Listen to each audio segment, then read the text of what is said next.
a des petites ruelles avec plein de restaurants aussi. C'est vraiment animé, c'est moderne. On est un petit peu moins connecté, on est plus lié à la réalité de la vie. Mais c'est vrai qu'en Grèce, je crois qu'on aime le côté authentique et on conserve en tout cas l'aspect typique de chaque région. Bienvenue sur les ondes de By Native, la communauté d'agences locales aux quatre coins du monde. Je suis Emma et avec mon petit micro, je pars à la rencontre de ces expatriés et de ces voyageurs longue durée qui ont arpenté si souvent les rues d'une ville qu'ils en connaissent désormais ses moindres recoins. Dans ce nouvel épisode de Raconte-moi ta ville, j'ai le plaisir d'accueillir Elena dans notre studio. Elena, c'est elle qui vous concocte vos plus beaux voyages en Grèce chez By Native. Au bord de la mer Ionienne, dans les Cyclades ou tout en haut des météores, ces monastères coupés de toute civilisation. Elena habite à Athènes, dans un quartier paisible au sud de la ville, qu'elle nous décrit comme dynamique, moderne, culturelle, bouillonnante les soirs d'été, bref, vivante. Ensemble, on a parlé de gastronomie, de sites archéologiques, de crise grecque et d'église orthodoxe. Allez, bon voyage en Grèce! Bonjour Elena, merci d'avoir accepté de répondre à mes questions sur Athènes, sur la Grèce en général. En temps normal, j'aurais dit merci de te replonger dans tes souvenirs avec moi, mais en fait toi tu vis actuellement en Grèce, Oui, complètement. à Athènes, Oui. donc on va parler de l'ambiance de la capitale, du pays en général, de sa culture, etc. Je vais pas faire appel à tes souvenirs, mais tu vas plutôt nous raconter la réalité de la ville et du pays maintenant en 2018. Donc pour resituer juste le contexte, tu es l'une de nos conseillères de voyage chez By Native. Exactement. Et tu crées des itinéraires sur mesure en Grèce pour nos voyageurs. Complètement. Alors, je commence toujours ce podcast avec une question. Est-ce que tu peux me dire pourquoi tu as décidé d'aller t'installer en Grèce ? Bon, déjà, ma maman est française et mon père est grec, donc c'est vrai que ça aide pas mal. Je n'avais jamais eu l'occasion vraiment de vivre en Grèce. Je suis allée parce que je voulais apprendre à mieux parler grec. Et finalement, je me suis complètement plu et j'ai décidé de rester sur place et de complètement devenir grec. D'accord, donc là, tu as la nationalité. Je l'avais déjà, mais là, je peux pleinement dire que je suis grecque. Si tu me poses la question, je suis grecque. D'accord. Oui. Avant d'être française, maintenant. Alors, ça dépend qui me pose la question, ça dépend de l'intérêt, mais globalement, je me sens plus... Je suis 50-50, mais je crois que ma mentalité est plus grecque. D'accord, ok. Qu'est-ce qui te plaît justement en Grèce que tu ne retrouves pas en France ? Le soleil. Ouais, ça c'est sûr. Non, ça c'est pas mal. Une certaine liberté qu'on ne peut pas actuellement retrouver, je crois, en France, ce qui peut être négatif, bien évidemment, de temps en temps. Mais il y a un petit peu plus de freestyle. D'accord. Qui, pour le coup, est un petit peu plus agréable. On a moins de règles. D'accord. Même des règles de la vie, c'est sûr, mais on se sent quand même un petit peu plus à l'aise et moins contrôlé, même si on est tout à fait dans la règle. Mais effectivement, je crois qu'on se sent un petit peu plus comme un grand village. D'accord. Ouais. Donc en fait, tu parles au niveau de ta vie professionnelle ou tu es moins de contrôlée peut-être ? De tout. J'ai pas peur de prendre la voiture et d'avoir 12 radars qui me regardent. D'accord. Par exemple. Est-ce que ça se ressent avec les relations avec les gens aussi ? Oui, on est un petit peu moins connecté, on est plus lié à la réalité de la vie. Par exemple, oui, ma belle-mère, elle a beau être sur Facebook, va nous préparer un pasticcio le dimanche. On peut pas facilement connecter les deux aspects, mais c'est vrai qu'en Grèce, je crois qu'on aime le côté authentique. D'accord. Et on conserve en tout cas l'aspect typique de chaque région. On veut conserver ça. Et même si on est hyper moderne, on travaille à l'étranger, le petit grec qui travaille à New York, il va rentrer au village, il va devenir le petit villageois. D'accord. C'est comme ça et il le voudra. Ok. Ouais, on garde cet esprit grec où qu'on soit partout. Et on n'a pas de clichés, dans le sens où c'est vrai que quand on grandit, des choses un petit peu bébêtes, mais on va pas aller s'amuser à apprendre des danses locales. On va pas s'amuser à apprendre des danses locales. Ou alors je sais qu'en France on n'osera pas trop, c'est un peu la honte. Ouais. Mais finalement, on n'a pas forcément cette tradition. Non, du tout. En Grèce justement, ils aiment ça. Tu vas avoir des jeunes de 20, de 30 ans qui vont sans difficulté aller se montrer et perpétuer ces traditions-là sans avoir le petit côté c'est un peu la honte quand même. Ouais. Elle va pas danser, c'est bon, quoi. D'accord. Est-ce que tu peux me décrire la capitale? En Grèce, on a l'image des maisons blanches avec les volets bleus, les bougainvilliers violets dans tous les coins, etc. Je me doute que la capitale d'Athènes, enfin, Athènes ne ressemble pas forcément à cette image d'Épinal qu'on a. Est-ce que tu peux me décrire le décor quand on arrive à Athènes? Alors, quand on arrive à Athènes, on est partagé avec deux aspects. Le côté un petit peu moderne, des bâtiments qui ont été faits un peu rapidement, sans doute. Le côté, pas détruit après la guerre, où on a de très belles demeures néoclassiques magnifiques. Là, il faut aller se balader dans les petites rues. Et à côté de ça, on a des sites archéologiques un petit peu partout, hein. Il faut dire que globalement, en Grèce, on marche sur des sites archéologiques. Partout, on a une maison en dessous. C'est assez impressionnant, mais certaines constructions, tu te rends compte que t'es en route et tu vois, cette maison, finalement, ils n'ont pas pu construire dessus. Ah bah non, site archéologique. D'accord, Il y en a à peu près partout. Donc ça pose des soucis aussi au niveau... C'est moche si t'as un terrain. Ouais, Si c'est ton terrain, c'est moche parce que tu peux rien faire. Ouais. Mais il faut se dire que ce sont des maisons construites sur des maisons. Donc ça, c'est assez riche. Je crois que c'est assez impressionnant d'aller... de se balader, de se rendre compte que en dessous c'est transparent, mais dis donc, c'est une maison en fait là-dessous. Et donc là, tu as le mélange de tout. Tu as le mélange justement du côté ancien qui est à côté le moderne. D'accord. Et après, je crois que ce qui résonne pour moi, ça va être le côté ensoleillé, ce qui est hyper intéressant. D'accord. Ouais. Ok. Et agréable.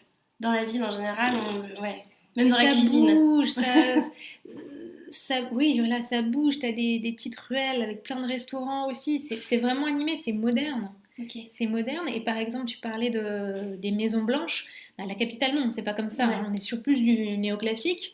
Mais t'as un village, t'as une région qui s'appelle Nafiotika, qui est au cœur d'Athènes. Et ce sont, en gros, ceux qui venaient des Cyclades. D'accord. Donc il y a un village cycladique, entre guillemets, qui est perdu en bas de l'acropole. D'accord, ok, super. Et c'est les bougainvilliers, les maisons blanches. C'est vraiment ça. Tu n'entends que les mouches. Super. C'est génial. Ouais. On a l'impression d'être dépaysé complètement. D'une capitale. Complètement. Toi, t'habites dans quel quartier d'Athènes? Moi, j'habite plutôt côté Néas-Myrni, dans le sud. On va dire direction la mer. D'accord. Mais globalement, je suis avec un bus et un métro, je suis à une demi-heure du bureau. D'accord. Donc une demi-heure du centre d'Athènes. D'accord, ok. Et en fait, il y a plusieurs quartiers, par exemple, nous à Paris, on a plusieurs arrondissements avec plusieurs ambiances. Quelles sont les différentes ambiances à Athènes? Les différentes ambiances à Athènes, ça évolue, hein. Ça a vraiment évolué. Tu as des quartiers qui étaient un petit peu abandonnés, qui revivent. D'accord. C'est vraiment ça, je crois, le côté assez intéressant d'une capitale d'Athènes, c'est que ça n'arrête pas de changer. Ce sont des modes. On a le quartier pareil, on a les bobos, on a les anarchiques, on a de tout. C'est vraiment très chouette. Après, ça évolue tellement que je peux pas te dire comment c'est. Voilà, il y a les gens, par exemple, qui sont un petit peu plus en dehors d'Athènes. À côté d'où j'habite, on a la région de Faliro, où ce sont les anciens justement qui habitaient en Turquie qui sont dans cette région-là. D'accord. Donc on entend le turc, on entend du turc, on a plein de pâtisseries justement, des spécialités. Donc c'est des petits arrondissements si tu veux, mais on appelle ça des régions plutôt. Des régions, d'accord. Ok.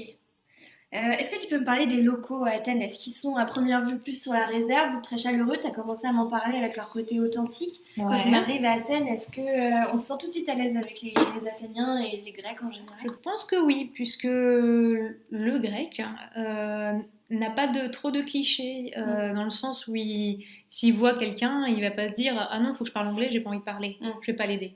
Non, il s'en moque, s'il peut aider et s'il peut justement mettre en valeur son pays, je crois qu'il le fera.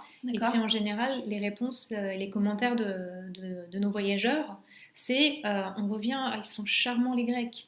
Parce que finalement, il y a une culture, je crois, qui est un petit peu différente. Bon, même si c'est les vacances, c'est autre chose, mais je crois quand même qu'ils sont plus accueillants. D'accord, ok. Et est-ce que Athènes, c'est une ville cosmopolite ou non? Oui, on peut dire que c'est cosmopolite. On a un petit peu de tout, pas autant bien évidemment qu'à Paris, on entend toutes les langues, mais c'est quand même Athènes ou la Grèce en règle générale une destination qui peut attirer différentes cultures. Donc oui, on peut trouver un petit peu de tout. D'accord, ok. Alors j'essaie de me projeter mentalement à mon arrivée à Athènes. La première chose à laquelle je vais penser en tant que touriste, mais aussi en tant que local finalement, c'est comment je fais pour me déplacer dans la ville. Toi par exemple, tu m'as dit que tu prenais le métro pour aller au travail, je crois. Est-ce que prendre les transports en commun comme ça, c'est très ancré dans le quotidien des Athéniens? Alors, je crois qu'on a 5 lignes bientôt. Actuellement, il va y en avoir d'autres. Donc oui, on l'utilise beaucoup. Tous ceux qui habitent au centre d'Athènes vont prendre le métro parce qu'on ne peut pas se garer, Hmm. c'est une catastrophe. On circule pas mal aussi avec les bus. Il y a pas mal de bus D'accord, qui font quand même toute la région Attiki. d'accord. Et alors, la culture de la voiture, oui, ça existe encore. Parce que, bon, il y a des feignants, il y en a qui n'ont Hmm. pas envie. Mais globalement, le métro, c'est quelque chose qui est très bien adapté dans les mœurs.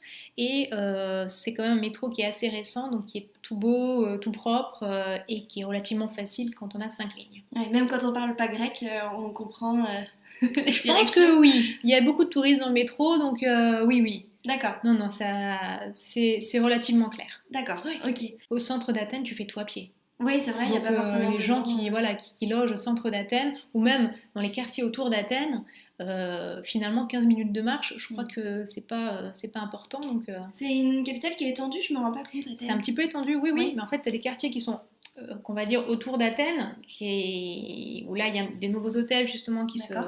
qui sont en train de se construire, où là globalement pour nous ça nous semble un peu éloigné finalement, Mhm. puisqu'on est habitué d'avoir un hôtel vraiment quasiment au pied de l'acropole. Mais tu te rends compte que bah non, finalement 15 minutes de marche, Mais 20 c'est pas minutes de grand-chose. marche, c'est Hmm. pas grand-chose, ouais. Puis ça permet de visiter la ville Et d'une autre manière complètement, aussi. d'autres quartiers. Mm, mm. Oui, Ok. oui. Justement, voilà, on prend le métro ou on prend le bus, on se balade dans la ville, on change de quartier en quartier, Mhm. etc. Est-ce que l'ambiance et la dynamique de la ville, elle change aussi d'une saison à une autre? Est-ce que toi, tu vis là toute l'année et Oui, depuis pas mal de temps maintenant, ouais. est-ce que tu vois la ville évoluer en fonction des saisons? Alors, en fonction de la saison touristique, oui, complètement. Oui, il y a beaucoup de monde au centre d'Athènes quand oui, ça va être à partir d'avril, ça commence Mhm. vraiment à se remplir. Euh, D'avril jusqu'à octobre, c'est vrai que c'est animé au centre d'Athènes. Le mois d'août, c'est le moment où logiquement il y a moins de monde au centre d'Athènes puisque tout le monde va dans les îles ou ailleurs. Ce qui fait D'accord. que bah, dernièrement, les commentaires que j'ai eu d'amis, c'est que ah mais génial, ça faisait longtemps que j'avais pas été au centre d'Athènes. Il y avait personne, c'était cool parce que c'était le mois d'août et c'est agréable, on peut enfin se balader et pas Mhm. trop se cogner les uns contre les autres. Mais globalement, c'est une capitale qui est animée quasiment toute l'année. D'accord. La météo le permet. Euh, mais la saison touristique où il y a beaucoup de monde, Mhm. voilà, ça commence à avril, un petit peu avant, et ça se termine octobre. D'accord. Donc, est-ce que tu dirais du coup que c'est un peu moins agréable de vivre toi en étant local dans cette période-là ou au final ça vit d'une autre façon aussi, c'est peut-être plus dynamique, il y a peut-être plus de choses à faire? Ouais, quand il y a du monde, c'est qu'il y a de la vie, c'est Mm. que ça roule. Donc Mhm. je suis bien plus contente finalement qu'il y ait des gens, parce que ça fait du bien au pays. Mm. Donc non, non, je préfère quand il y a du monde. De toute façon, si j'ai pas envie d'avoir du monde, je rentre chez moi, et puis voilà. Oui, c'est vrai. Voilà, Il y a je peu suis de... très bien, après, je m'isole. Et du coup, on parlait du climat. Donc, ouais, voilà, la Grèce, c'est le soleil, on le sait. À Athènes, c'est quoi le climat de toute l'année? Sachant que c'est Alors attention continental. parce que quand il fait froid à Athènes, il fait très froid. Donc c'est D'accord, pas le même froid parisien. On a du mal à réaliser, mais il peut faire très froid en Grèce. d'accord. Et on a une différence en général quand même dans le nord de la Grèce. Là c'est déjà la cagoule, hein. Il fait À déjà cette très froid. époque-là, donc là, on est en fin septembre, début octobre. Il peut avoir des températures très basses, D'accord. oui, oui, une différence assez importante hein, suivant les régions. Donc, on va dire à Athènes, la moyenne, j'aurais du mal à te dire honnêtement, mais euh, on va être sur du 10 degrés en période hivernale, D'accord. et l'été, ça va aller jusqu'au 35. D'accord. Ouais. Ok. Mais c'est tout à fait réalisable. Ouais, Oui, oui, c'est respirable quand même, même pour une capitale. oui, oui, même si c'est une capitale, ça a été pollué, il y a cette réputation. Mhm. Faut pas oublier qu'on a des montagnes autour d'Athènes. Il n'y a Vous pas êtes au bord beaucoup de de la mer. capitales qui ont des montagnes autour Mhm. d'Athènes. C'est vrai. Et on est à côté de la mer. On est globalement à 1 heure de la mer. Mhm. Donc honnêtement, je me sens pas polluée à Athènes. D'accord. Et puis ça, c'est vraiment important pour bien profiter d'une ville. Et donc, en termes de moi, Est-ce que tu peux me dire la meilleure période selon toi pour visiter Athènes? Alors vraiment Athènes, la capitale, puis après Capitale? tu pourras me dire la Grèce Ouais, en général. en général. Alors, si c'est Athènes uniquement, je te dirais autour d'un mai-juin, D'accord. avec des longues journées et une météo qui est pas trop trop compliquée, difficile, trop chaude, Mhm. et début de saison où honnêtement les locaux seront pas encore énervés, fatigués, donc autant commencer avec un début de saison sur un Ouais. mois de avril, mai-juin, juin pour éventuellement, et à ce moment-là on enchaîne avec les îles, mais aller sur les îles au mois de juin, c'est vraiment sympa C'est aussi. idéal. On a des longues journées, ce qui est quand même sympa. Ça compte beaucoup, hein. On a comme une heure de décalage, mais ça compte beaucoup. Ouais. Il n'y a pas encore la foule. On est Mhm. sur une fréquentation souvent plutôt de couple, donc c'est quand Mhm. même plus une autre atmosphère. Et la météo est hyper agréable Mhm. pour commencer à se baigner, même si l'eau n'a pas chauffé encore complètement. Bon, on y va, on se lance de toute façon. Il y a le Meltem, je crois, c'est le petit vent qui... Petit gros vent, oui. Petit gros vent, Petit là, gros qui vent dans permet les îles des des fois Cyclades. de rendre la chaleur agréable. Alors, ou d'empêcher les bateaux de partir, hein. D'accord. Il n'y a pas que le côté agréable. De toute façon, les Cyclades, dis-toi que le soir, tu mets ton petit gilet. Ouais. Voir ta petite laine, D'accord. parce que ça souffle. D'accord. J'étais à Santorin au mois d'août.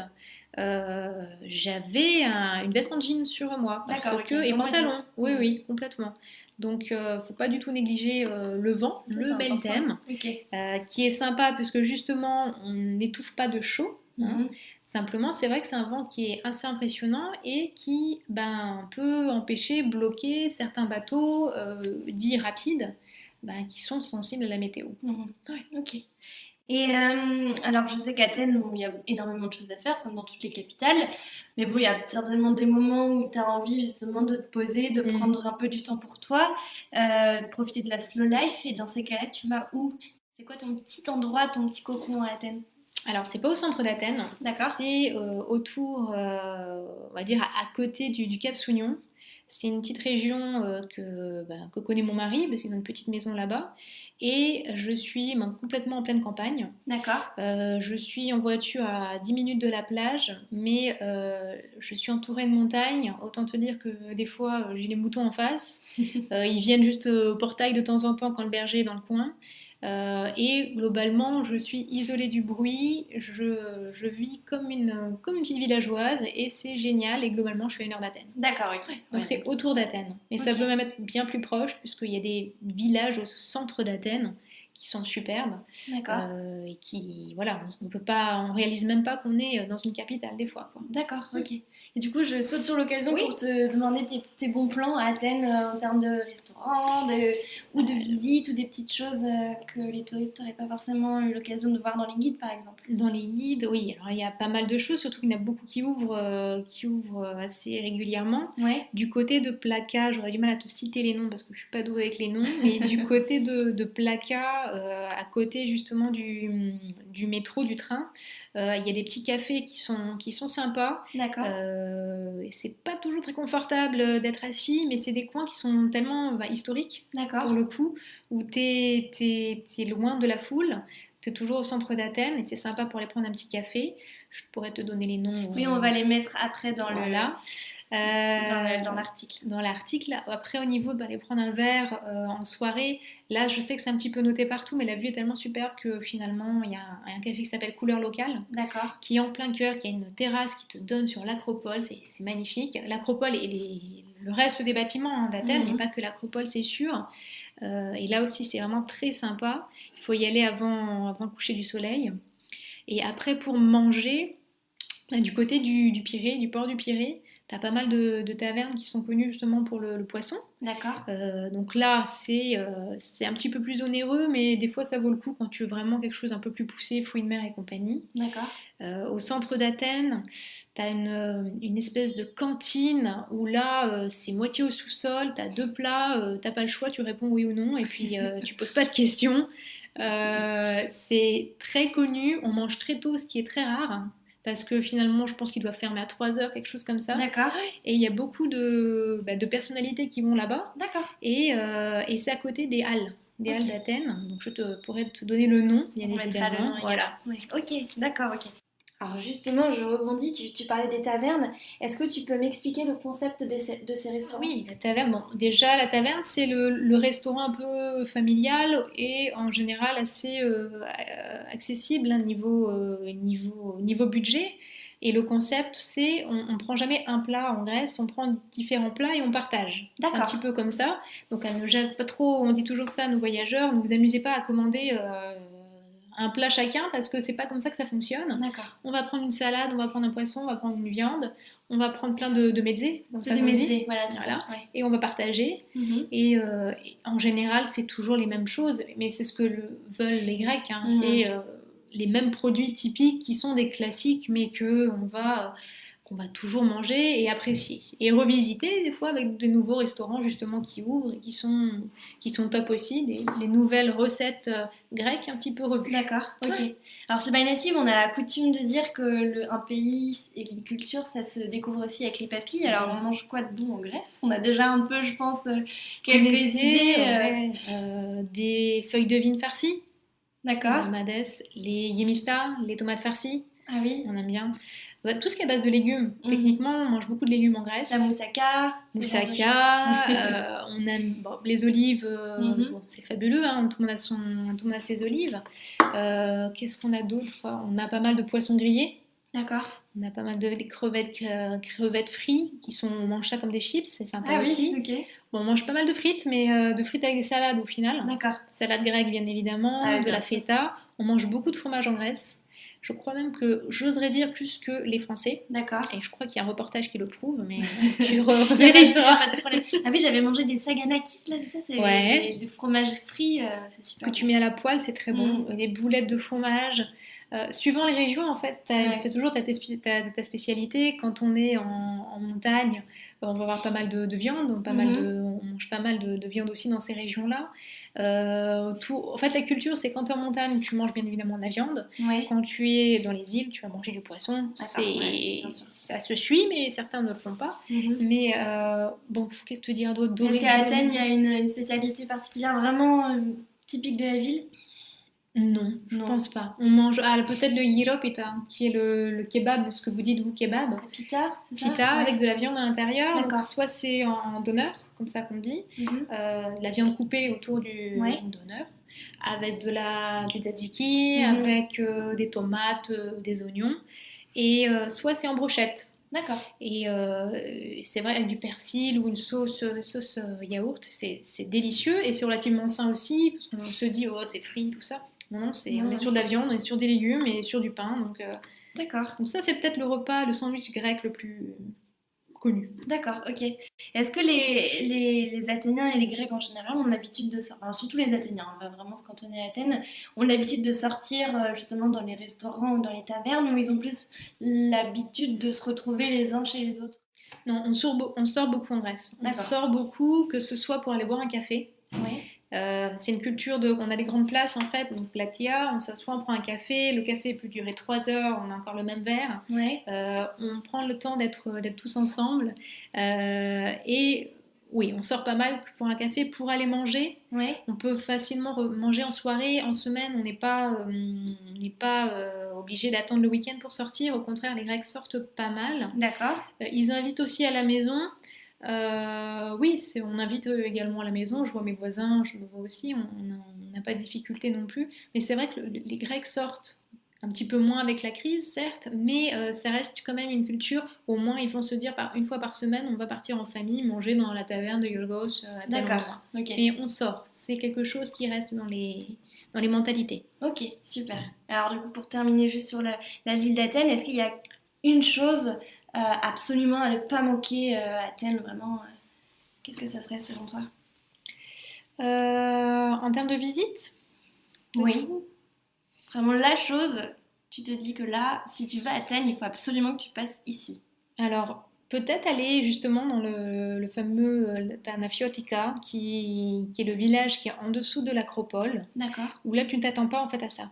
Tu t'attends pas du tout à te retrouver dans un endroit calme, tu ne comprends pas, tu entends que les oiseaux, D'accord. et tu es dans les îles en plein cœur d'Athènes. Donc ça grimpe pour y aller, mais je pense que quand tu veux visiter quelque chose qui n'est pas marqué dans tous les guides, là pour le coup c'est vraiment l'événement. C'est vraiment l'événement et après tu continues, tu fais toute la balade autour de l'acropole, enfin, c'est quand même super chouette. Ouais. Il y a vraiment matière, mais ce serait peut-être la visite la plus atypique. D'accord, ouais, ok, ah bah super. Alors là, on a dépeint une image d'Athènes et de la Grèce vraiment sympathique, qui nous a bien donné envie de partir là-bas. Maintenant, j'aimerais juste qu'on s'intéresse à la Grèce en général et la Grèce d'aujourd'hui en fait, et ses spécificités. Qu'est-ce qu'il faut savoir quand on arrive en Grèce, quand on arrive à Athènes une première fois? Est-ce qu'il y a des choses qu'on doit respecter, des sujets à ne pas forcément aborder pour ne pas froisser? Alors, il faut se dire qu'en Grèce, on est assez... oui, il y a une bonne partie en tout cas qui sont pratiquants, on va dire. Donc c'est vrai que la religion, c'est un terme intéressant et c'est à peu près dans toutes les familles. Même si on n'est finalement pas trop croyant, on va souvent à l'église, que ce soit par exemple pour se marier, pour les baptêmes. D'accord. Donc c'est vrai que le côté religieux est important, donc il faut quand même le respecter. C'est pas loin d'être intégriste, hein, Ouais. mais ça reste un petit peu un cliché dans la culture grecque. Et donc c'est vrai qu'il faut pas, il vaut mieux éviter d'arriver en mode athéiste, Ouais. voilà. Donc là, oui, on pourrait dire que ce serait une des premières choses. Après, se dire que les Grecs sont accueillants, donc il ne faut pas hésiter à poser des questions. Le Grec est fier, mais il est gentil. En fait, c'est ça qu'il faut se dire, c'est que c'est vraiment, c'est pas des gens méchants. Mais ils aiment leur pays, ils sont relativement fiers, ils pensent qu'ils ont tout fait. Mais c'est vrai que ce sont des gens qui aiment montrer leur pays, la beauté de leur pays. Et surtout, je dirais après, bah, ça continue, mais les événements et la crise, il y a eu tellement de choses qui ont été dites qui sont tellement fausses que beaucoup, justement, ont été soit déçus et veulent, ben, par rapport, s'ils ont un public qui est réceptif, mais leur expliquer que notre pays, il continue à souffrir. Euh, Venez visiter nos belles terres, parce que vraiment, on a un magnifique pays. Et que, bah écoutez, c'est comme dans tout pays, il y a tant de pourcentages qui fraudent et qui vont dénigrer, et après il y a les autres, le reste. Ouais. Et que ce reste-là, il est parfaitement clean, il est gentil, il s'adapte et malheureusement il souffre en grande partie. C'était ma question d'après. Qu'en est-il de l'économie grecque? Alors, pour rappel, il y a une importante crise économique entre 2009 et 2015 qui, a priori, se poursuit encore aujourd'hui. Oui. Donc, est-ce que toi, tu as vécu ce moment-là vraiment de cette crise intense? Comment tu l'as vécu et qu'en est-il aujourd'hui? J'étais en colère. Honnêtement, j'étais en colère. Je crois que tous les articles qui circulaient sur la crise grecque et tout ce qu'on pouvait voir, ça me faisait mal parce que je me dis mais non, c'est pas comme ça. Tout le monde est fautif, hein. Tout le monde, grec et autres, sont fautifs, c'est sûr. Mais j'ai l'impression qu'on punit ce pays et que ça va être l'exemple. Et que techniquement, même après les beaux discours, non, la Grèce ne va jamais revenir comme il faut et les gens ne vont pas retrouver du travail comme il faut et les gens ne vont pas dépasser les 600 € de salaire. Donc ça me fait mal encore parce que je sais bien que les médias jouent là-dessus et que quand il y a un autre thème bien plus dramatique, on oublie. Mais non, je pense que malheureusement la Grèce va souffrir pendant des années et j'ai peur que ce soit une génération qui soit perdue et c'est ma génération. D'accord. Donc c'est moche. Donc là, les salaires sont bas en Grèce. Les salaires, il n'y a pas de retraite. Les retraites ont été complètement diminuées. D'accord. Sur des retraites qui toucher à une retraite, alors qu'elle est déjà en train d'être touchée, je dirais que tu as déjà ta retraite et qu'on te diminue ta retraite et qu'on t'enlève ci, on t'enlève ça, c'est dramatique sur des personnes qui finalement déjà n'avaient pas grand-chose. C'est moche de voir des gens âgés devoir travailler. Non, travailler, ils peuvent même plus travailler. Non, mais mendier. Voir des grands-mères mendier, c'est pas joli. C'est pas non plus sympa de voir des jeunes, hein. Mais ça fait mal. Ça fait mal. Donc, ceux qui ont la possibilité, ils essayent de justement faire leur propre retraite, soit avec des assurances privées. Mais tout le monde n'a pas la chance justement de fonctionner comme ça. Et comme je te disais, j'ai peur que ce soit une génération qui soit perdue et qui continue à lutter, Mhm. faire tout ce qu'elle peut. Il y a des nouvelles startups justement, des nouveaux restaurants qui ouvrent par-ci par-là. Mais je pense que ça va être très compliqué, D'accord. malheureusement. Ok. Euh, alors aussi, donc t'en parlais un petit peu, on va pas se cacher, donc la religion est très importante en Mhm. Grèce. Il y a ces personnages, les popes, qui Mhm. sont très centraux dans la Oui, vie quotidienne des familles traditionnelles ou oui, moins traditionnelles. Il y a de grandes églises orthodoxes oui, partout, magnifiques d'ailleurs, puis super, oui. ouais, super jolies. Justement, c'est quoi ton regard sur l'importance de la religion? Est-ce qu'elle a tendance à augmenter avec les années ou au contraire diminuer, justement, de ta génération?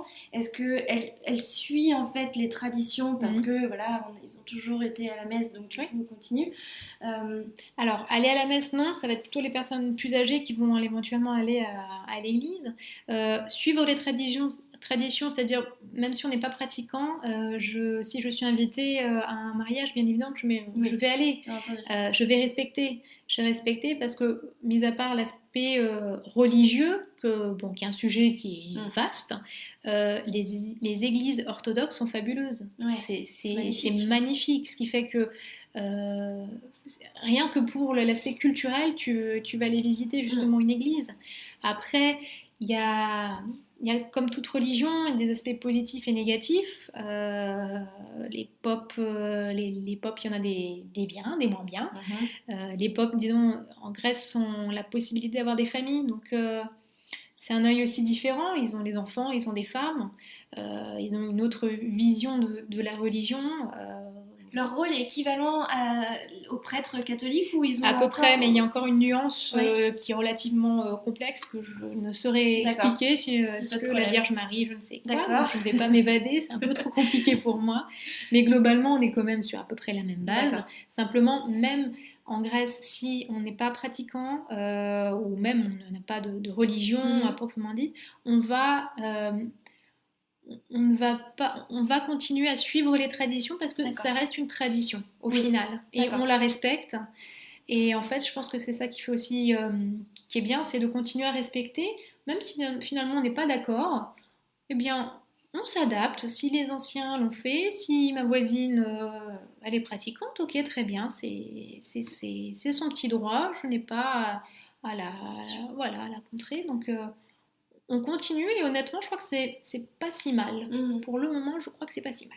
Et alors, Pâques, c'est très très important en Grèce, je crois, C'est pour les l'équivalent orthodoxes en de, voilà, général. c'est l'équivalent Euh, de Noël pour nous. Est-ce que tu peux m'expliquer le déroulement et par exemple à Athènes, comment ça Alors se c'est déroule? plus sympa ailleurs, pas à D'accord. Athènes, parce qu'en fait le concept c'est d'aller dans les villages, dans nos villages, parce Mhm. que bon, on vient toujours, bah, tu viens de Kalamata, donc tu vas au village pour fêter Pâques. D'accord. Et là c'est toute une cérémonie, surtout dans les villages c'est beaucoup plus important, parce que bon, bah, techniquement ils ont moins de choses hyper intéressantes, je dirais, que dans les grandes capitales, mais c'est le soir en fait on attend, on est censé avoir jeûné D'accord. donc pendant 40 jours. On n'a pas mangé de viande. Et en fait, on va attendre le minuit, donc c'est le samedi. On se retient de manger, logiquement. On attend minuit et on va à l'église, on va à la cérémonie. Et après ça, donc quand on attend d'avoir reçu le reçu justement la flamme, Ouais. et après ça, on rentre à la maison. On va faire un petit signe de croix sur l'entrée de nos portes avec notre bougie, parce qu'on a une D'accord. petite bougie. Voilà. Donc tu vois toutes les maisons à l'entrée, il y a un petit signe. D'accord. Donc là, il y a eu pas mal de Pâques qui ont été fêtés dans ces maisons. Et après, là, ça y est, on attaque. Et on commence à manger. Donc on mange la spécialité, c'est la mayeritza. Ok. Alors c'est une soupe à base des entrailles. D'accord. Il faut pas savoir ce qu'il y a dedans, mais c'est excellent. Il y a du riz et il y a de la salade pour cacher le goût, mais honnêtement, ça prend des heures à faire, mais c'est D'accord. excellent.